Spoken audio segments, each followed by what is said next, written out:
নামছি চারধামে, পৌঁছে গেছি। শিব ঠাকুর দেখুন কত উপরে শিব ঠাকুর। রোদের উল্টো দিকে বলে একটু ছায়া ছায়া লাগছে। দারুণ দৃশ্য। এখানেই পাবেন বদ্রীনাথ, এখানেই পাবেন জগন্নাথ ধাম, এখানেই রয়েছে রামেশ্বর ধাম, আর এখানেই রয়েছে দ্বারকা ধাম।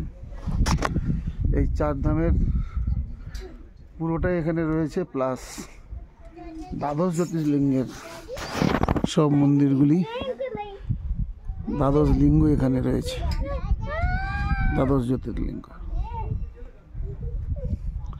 সন্ধ্যেবেলায় সব লাইটিং হয়। দেখুন কত সুন্দর জায়গা। এই মন্দিরের উপর থেকে ব্যাক ভিউ দেখাচ্ছি। এটা সত্যেশ্বর ধাম বা চার ধাম বলা হয়, নামচিতে অবস্থিত।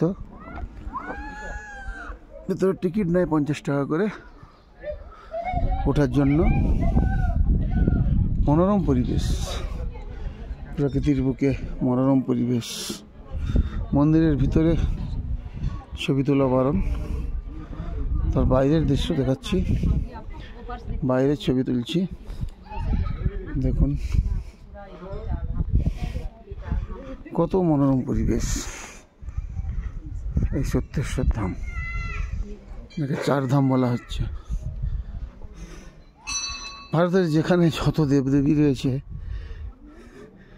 তার মধ্যে চার ধামকে বলে শ্রীকৃষ্ণের যে 4টি জায়গা সেটা দেখানো হচ্ছে এখানে। সেই সঙ্গে শিবের যে দ্বাদশ জ্যোতির্লিঙ্গের যতগুলো মূর্তি এখানে সবই পাবেন।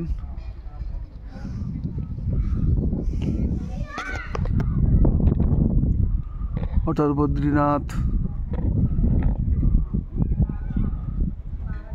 এখানে রয়েছে, কেদারনাথের মূর্তি জ্যোতির্লিঙ্গ রয়েছে। বদ্রীনাথ শিব নয়, বদ্রীনাথ হচ্ছে নারায়ণ। এখানে যে চারধাম বলতে বদ্রীনাথ,